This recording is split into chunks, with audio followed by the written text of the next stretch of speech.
Mesdames, Messieurs, chers téléspectateurs, bonsoir.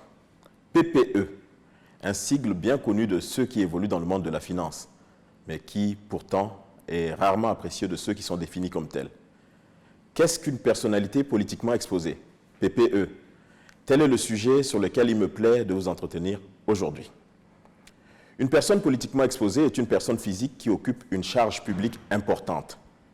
Il n'est pas obligé que cette fonction soit nécessairement politique. Il suffit qu'elle ait un pouvoir de décision significatif.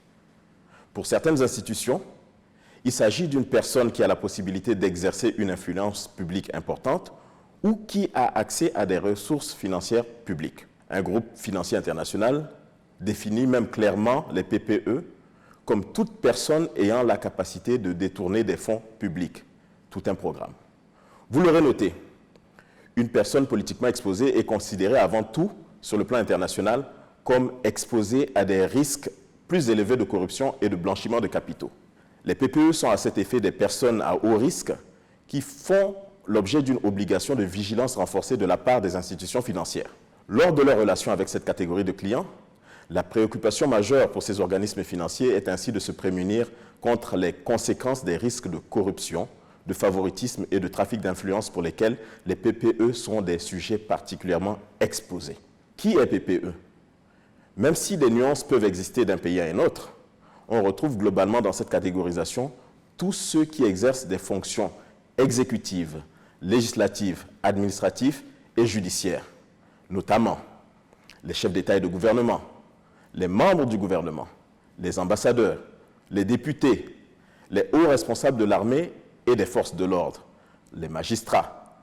Mais y figurent aussi les membres des organes d'administration, de direction ou de surveillance des entreprises publiques et même des banques centrales, les hauts fonctionnaires de l'État et les fonctionnaires internationaux. Bon à savoir, sont aussi considérés comme PPE les responsables et membres des organes de direction des partis politiques. Le périmètre couvert par cette catégorisation s'étend enfin aux membres directs des familles des PPE, leurs conjoints, leurs parents, leurs enfants, y compris les conjoints de ceux-ci, tout comme toutes les autres personnes connues pour leur être étroitement associées. Le terme PPE inclut de ce fait à la fois les groupes de personnes qui disposent d'un pouvoir politique formel et les groupes d'acteurs politiques informels mais disposant d'une certaine influence. Selon les cas, et ce, même lorsque la fonction officielle n'est plus exercée, la durée de la classification d'une personnalité en PPE peut varier d'un établissement bancaire à un autre. Alors, si vous êtes PPE, souffrez que des procédures, des formalités complémentaires et des demandes d'informations régulières vous soient appliquées ou adressées par votre banquier, parfois même 3 ans encore après votre départ de vos anciennes fonctions. Je vous remercie pour votre attention et je serai heureux de revenir vous parler d'un autre sujet une autre fois sur l'Agora de l'ENA.